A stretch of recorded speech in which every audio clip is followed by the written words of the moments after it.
നീ ചുംബന ചെമ്പകപ്പൂ വിരിച്ചു അതിലനുരാഗത്തെ നിറച്ചു.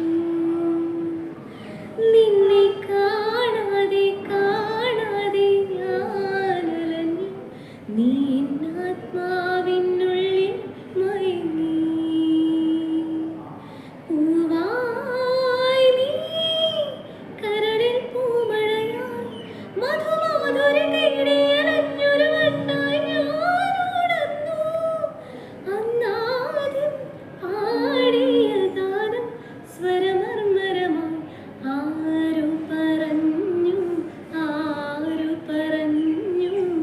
ഞാൻ കണ്ടതൊരാ കനവാണെന്നാരു പറഞ്ഞു. ഏഴു നിറം കൊണ്ടെഴുതിയതെല്ലാം മഴവില്ലു വിരി